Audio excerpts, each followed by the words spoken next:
အားလုံးပဲမင်္ဂလာပါဒါကတော့ကျမကို KG ဟာဘာတွေတင်ရတယ်လဲဆိုတာကိုမေးနေတဲ့ teacher တွေမေမေတွေအတွက်ဖြစ်ပါတယ်ရှင်အဲ့တော့ KG တင်ရိုးတဲ့အစိုးရတင်ရိုးညွှန်းနှန်းမှာကျမတို့ကအခေယာကိန်းကနန်းအနေနဲ့ဆိုလို့ရှိရင်မြန်မာစာမှာကာကြီးကနေအထိ25လုံးတင်ရတယ်အင်္ဂလိပ်စာမှာဆိုရင် capital letter တင်ရတယ်ရှင်သင်္ချာမှာဆိုရင်1 to 20တစ်ကနေ20တင်ရပါတယ်เนาะပြီးတော့အဲ့ဒီမှာတိရမှာကနေပယ်6ရက်ပဲရှိပါတယ်မြန်မာစာအင်္ဂလိပ်စာသင်္ချာတိတ်ပံဆိုပြီးတော့KG မှာအဲ့လိုဘာသာရပ်တွေမရှိပါဘူးเนาะအဲ့ဒါပြီးတော့ကျမတို့တင်ရုံးခေါင်းစဉ်15ခုတင်ရတယ်အဲ့ဒါကအဓိကဖြစ်ပါတယ်ပြီးသွားရင်ပုံမြင်တွေကြပြတွေလက်မှုအယုတ်ခောက်တာတွေတင်ရပါတယ်ရှင့်အဲ့တော့ကျမရဲ့ဒီ KG video class လေးကဘာတွေပါမလဲဆိုရင်အဲ့ဒီအခရာကိန်းကနန်းတွေကိုတစ်ခုချင်းစီတင်ပြထားတဲ့ video လေးပါမယ်ဆရာမကတင်ပြတာပေါ့เนาะဘေးကနေတင်ပြနေသလိုပုံစံလေးပါ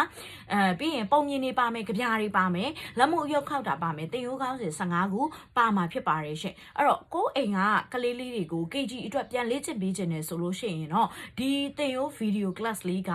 ဗီဒီယို160ကျော်ပါတာလေးက2000ကျပ်ထင်းနဲ့အဆင်ပြေတာလေးဖြစ်ပါတယ်။ຫນွေရာသီမှာသုံးပြုလို့ရတယ်။ကိုတိုင်ကြည့်ပြီးတော့ပြန်တင်လွေးလို့လည်းရတယ်။ကလေးကိုဓာတ်ရိုက်ဖွင့်ပြလည်းရတယ်။ဒါပေမဲ့ screen time မပေးချင်ဘူးဆိုရင်တော့ကိုတိုင်ကြည့်ပြီးတော့ပြန်တင်ပေးတာအကောင်းဆုံးဖြစ်ပါတယ်ရှင်။စိတ်ဝင်စားရင်ဒီချက်ပေါက်လေးကနေဆက်သွယ်နိုင်ပါတယ်ရှင်။